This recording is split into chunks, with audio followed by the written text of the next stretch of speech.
नमस्कार, आदाब, जय भीम, सत श्री अकाल। मैं हूँ माजिद सिद्दीकी और आप देख रहे हैं फोकस हिंदुस्तान न्यूज़ चैनल। आज की ख़ास खबरें सब्सक्राइब करें, लाइक करें, शेयर करें। फिर आऊँगा एक ताज़ा खबर को लेकर माजिद सिद्दीकी।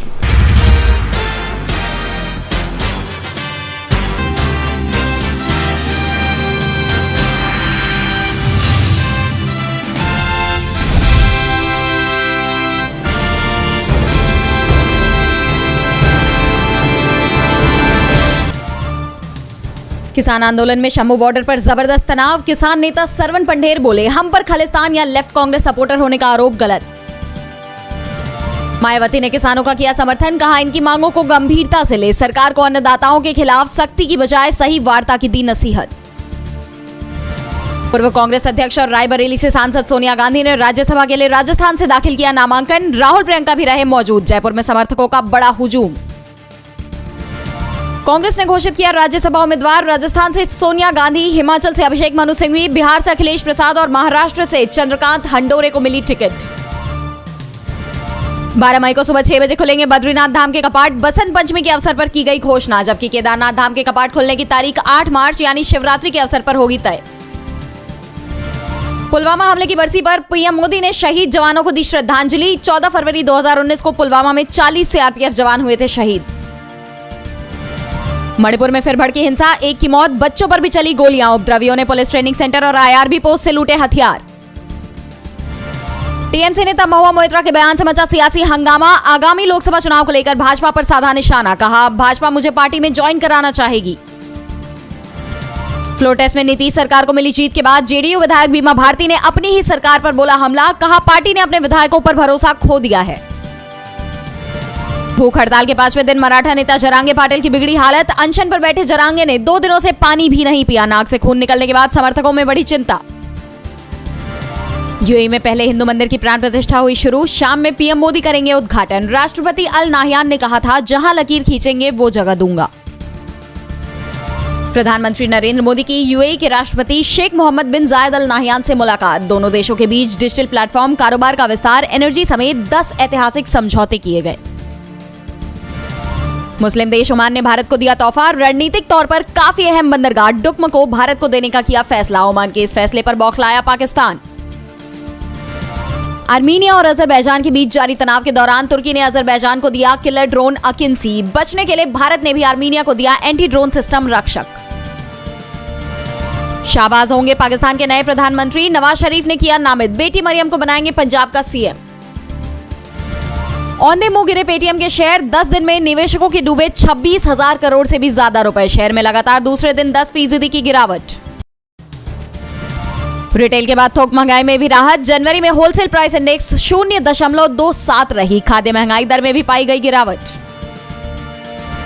भारतीय कुश्ती के लिए खुशखबरी। यूनाइटेड वर्ल्ड रेसलिंग ने WFI पर लगा प्रतिबंध हटाया। अगस्त में WFI की सदस्यता अनिश्चितकाल के लिए हुई थी रद्द।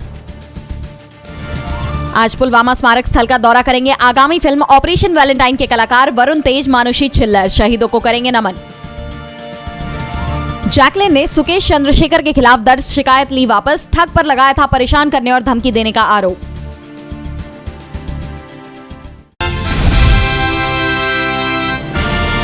चौदह फरवरी 2019 को भारत में पुलवामा में 40 सीआरपीएफ जवानों की जान गई थी, जिसके बाद देश भर में इस दिन को काले दिवस के रूप में देखा जाता है। लोग सरकार से पूछ रहे हैं कि इतने संवेदनशील इलाके में भारी मात्रा में विस्फोटक कैसे पहुंचा, इस घटना का जिम्मेदार कौन है। लेकिन सरकार ने 5 सालों में कोई संतोषजनक जवाब नहीं दिया है, जिससे जनता का सरकार पर भी गुस्सा जायज है। जिन लोगों ने अपने अपनों को खोया है, उनकी पीड़ा सरकार नहीं सुनेगी तो कौन सुनेगा। विपक्ष के कई नेताओं ने सरकार पर लापरवाही के आरोप लगाए हैं। जम्मू कश्मीर के पूर्व राज्यपाल सत्यपाल मलिक ने खुलासा किया था कि घटना के बाद प्रधानमंत्री मोदी ने उन्हें चुप्पी साधने को कहा था। उन्होंने मोदी सरकार पर लापरवाही के गंभीर आरोप लगाए थे। आज इस घटना को 5 साल बीत गए हैं, लेकिन देश के जवानों को न्याय नहीं मिला है। इस सिलसिले में कांग्रेस ने भी मोदी सरकार पर हमला किया है। कांग्रेस ने मोदी सरकार से सवाल किए हैं कि पुलवामा हमले में इस्तेमाल हुआ 300 किलो RDX कहां से आया। मोदी सरकार ने सीआरपीएफ को एयरक्राफ्ट देने से क्यों मना किया? बटालियन के जाने से पहले सड़क मार्ग सैनिटाइज क्यों नहीं किया गया? यह हमला किसकी नाकामी से हुआ? कांग्रेस ने मोदी सरकार पर आरोप लगाते हुए कहा, इन सवालों के जवाब पीएम मोदी को देने चाहिए, लेकिन वो हमेशा की तरह खामोश है। मेरी ज़मीं अफसोस नहीं, जो तेरे लिए 100 दर्द सहे, महफूज रहे तेरी आन सदा, चाहे जान मेरी ये रहे ना रहे। मेरी ज़मीं महबूब मेरी, मेरी नस नस में तेरा इश्क बहे। पंजाब और हरियाणा के किसान अपनी मांगों को लेकर प्रदर्शन कर रहे हैं। ऐसे में किसानों के दिल्ली कूच के विरोध में मंगलवार को पंजाब और हरियाणा हाईकोर्ट में सुनवाई शुरू हुई।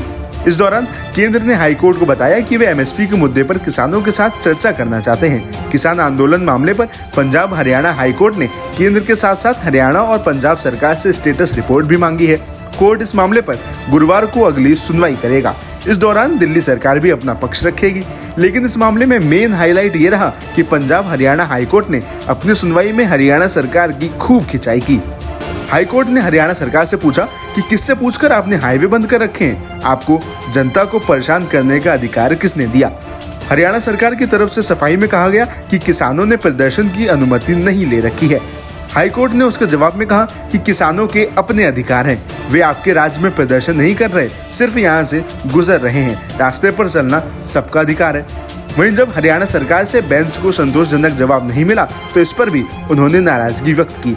इसके साथ ही कोर्ट ने कहा कि सावधानी और एहतियात को ध्यान में रखा जाना चाहिए और किसी भी मुद्दे को सौहार्दपूर्ण ढंग से हल किया जाना चाहिए, बल्कि उपयोग को अंतिम उपाय में रखें। वहीं आपको बता दें कि किसानों के बड़े बड़े जत्थे धीरे धीरे दिल्ली की ओर कूच कर रहे हैं। हरियाणा पुलिस ने पंजाब हरियाणा बॉर्डर पर उन्हें रोकने के लिए शंभू बॉर्डर पर खास इंतजाम किए थे, लेकिन वे सारे इंतजाम अब नाकाफी साबित हो रहे हैं और धीरे धीरे किसानों का समूह आगे बढ़ने लगा है। किसानों के अलग अलग समूह ने 16 फरवरी को भारत बंद का ऐलान भी किया है। आज ही के दिन 14 फरवरी 2019 को पुलवामा में आतंकी हमला हुआ था। इसे भारत पर हुए सबसे खराब आतंकी हमलों में से एक माना जाता है। इस काले दिन आतंकियों ने 200 किलो विस्फोटक के लदे वाहन के जरिए केंद्रीय रिजर्व पुलिस बल पर हमला साधा था। आतंकी हमले में सीआरपीएफ के 40 जवान शहीद हो गए थे, जबकि 35 घायल हुए थे। सीआरपीएफ के काफिले में 78 गाड़ियां थी, जिसमें 2500 से ज़्यादा जवान सफ़र कर रहे थे। इन्हीं शहीदों को आज भी पूरा देश श्रद्धांजलि दे रहा है। इनके साथ साथ फोकस हिंदुस्तान के रुआ जनाब एम माजिद सिद्दीकी साहब ने भी इन्हें श्रद्धांजलि दी है। ब्यूरो रिपोर्ट फोकस हिंदुस्तान के लिए।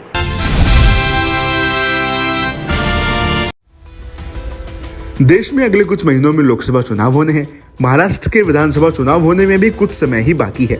ऐसे में सियासत के इस चुनावी मौसम में भारतीय जनता पार्टी के लिए बसंत और कांग्रेस के लिए पतझड़ की स्थिति बनती नजर आ रही है। महाराष्ट्र में पहले मिलिंद देवड़ा, फिर बाबा सिद्दीकी और अब पूर्व मुख्यमंत्री और कांग्रेस कार्य समिति के सदस्य अशोक चव्हाण ने कांग्रेस से अपने लंबे समय से चल रहे सफर को खत्म कर दिया। पहले मिलिंद देवड़ा बीजेपी में शामिल हुए, तो वहीं अब अपनी विधायकी से इस्तीफा देकर आए अशोक चव्हाण को भी कमल निशान वाली पार्टी ने राज्यसभा का टिकट थमा दिया है। हालांकि अब अशोक चव्हाण ने बीजेपी का दामन तो थाम लिया है, लेकिन सियासी गलियारों में उनके बीजेपी में शामिल होने के पीछे की वजह का खुलासा हुआ है। एक बड़े मीडिया संस्थान की रिपोर्ट के मुताबिक अशोक चव्हाण को केंद्रीय एजेंसियों के नोटिस का डर सता रहा था। उन्होंने सोनिया गांधी और मल्लिकार्जुन खड़गे से भी मुलाकात की थी। वहीं अब आइए आपको बताते हैं कि ये रिपोर्ट में क्या कहा गया है। रिपोर्ट में सूत्रों के हवाले से बताया गया है कि चव्हाण लंबे समय से इस डर में थे कि उन्हें केंद्रीय एजेंसियों की जांच का सामना करना पड़ सकता है। हालांकि किन मामलों में उन्हें यह डर था, इस बारे में तो कुछ नहीं बताया गया, लेकिन रिपोर्ट में यह भी दावा किया गया है कि कांग्रेस पार्टी को अलविदा कहने की योजना वे काफी लंबे समय से बना रहे थे। पार्टी में पद छोड़ने से पहले अशोक चव्हाण ने सोनिया गांधी और पार्टी चीफ मल्लिकार्जुन खड़गे से भी मुलाकात की थी। पिछले हफ्ते ही अशोक इन दोनों शीर्ष नेताओं से मिले थे और पार्टी छोड़ने के बारे में भी बात की थी। वहीं आपको बता दें कि कांग्रेस पार्टी संग पूरा विपक्ष लंबे समय से केंद्र की मोदी सरकार पर केंद्रीय एजेंसियों के गलत इस्तेमाल का आरोप लगाता आ रहा है। ऐसे में अशोक चव्हाण की बीजेपी में जाने की ये वजह लोकतंत्र के नजरिए से अच्छी नहीं है। मणिपुर के इम्फाल ईस्ट में फिर से हिंसा भड़क गई है। गोलीबारी में एक शख्स की मौत हुई है जबकि 3 लोग घायल बताए जा रहे हैं। मासूम बच्चों पर भी यहां गोलियां चलाई गई हैं। इसके अलावा इंडिया रिजर्व बटालियन की पोस्ट पर भी हमला हुआ है। यहां से 6 AK-47, 4 कार्बाइन, 3 राइफल, 2 LMG और कुछ ऑटोमेटिक हथियारों की लूट हुई है। इस वक्त की बड़ी खबर हम आपको बता रहे हैं। मणिपुर के इम्फाल ईस्ट में फिर से हिंसा भड़क गई है। यहाँ पर जो गोलीबारी हुई है उसमें एक शख्स की जान चली गई है जबकि 3 लोग घायल हैं। बीजेपी से पैसे लिए बोल रहे ना, तो याद रखो आज अवाम में बोल रहा हूं मैं।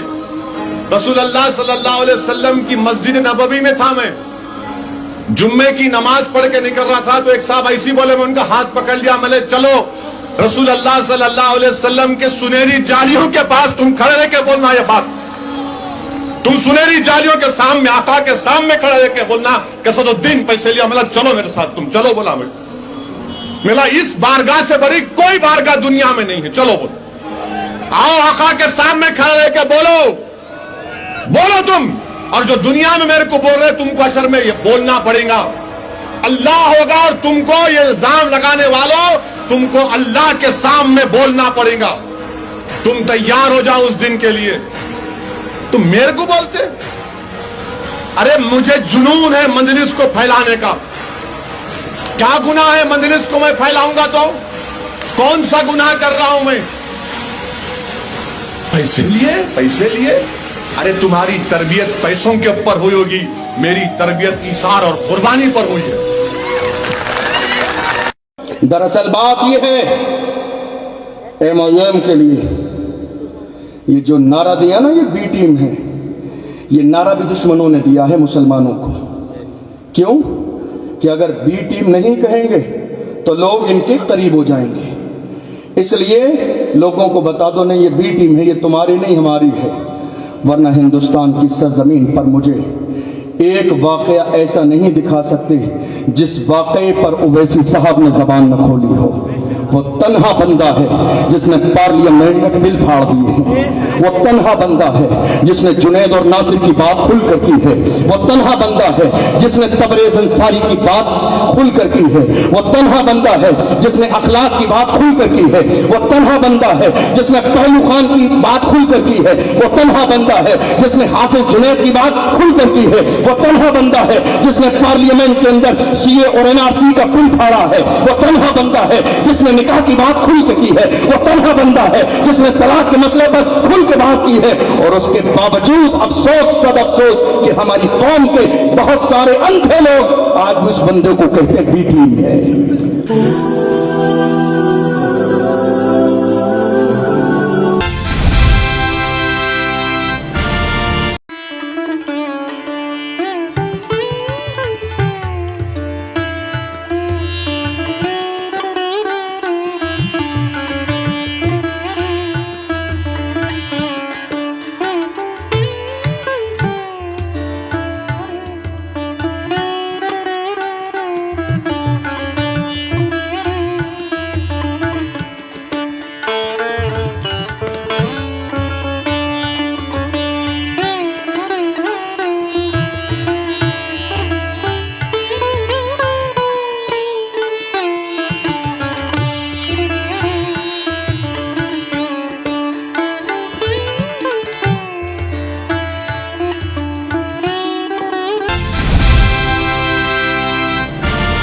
पाकिस्तान में इलेक्शन के 4 दिन हो चुके हैं, लेकिन अभी तक ये नहीं पता कि सरकार किसकी बनेगी।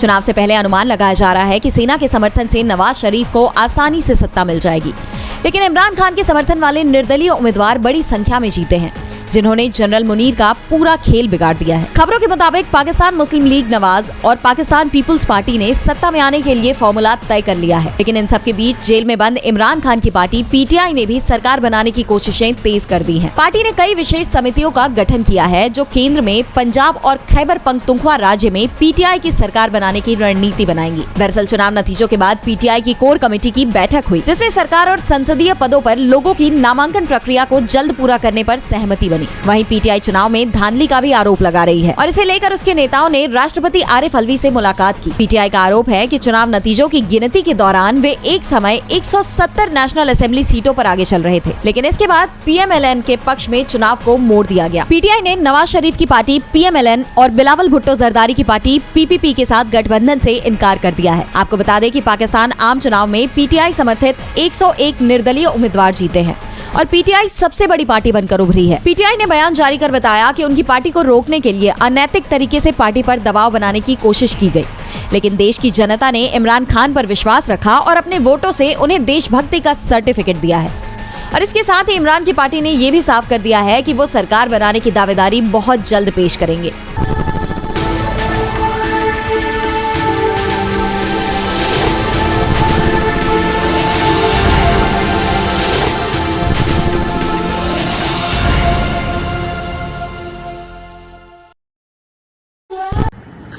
दोस्तों आज मैं आपको बताने वाला हूं कि अगर आपकी बॉडी में मैग्नीशियम की डेफिशिएंसी हो जाए तो आपको क्या क्या प्रॉब्लम हो सकती है। सबसे पहले इंसोमेनिया, नींद ना आना, स्लीपिंग डिसऑर्डर, इंसान सारी रात करवटें बदलता है, नींद नहीं आती, स्ट्रेस लेवल, एंजाइटी बढ़ जाती है इससे, क्योंकि कोर्टिसोल हार्मोन को रोकने में मदद करता है। और अगर आपकी बॉडी में मैग्नीशियम नहीं है तो कोर्टिसोल बढ़ जाता है, जिसकी वजह से स्ट्रेस और एंजाइटी हो जाती है।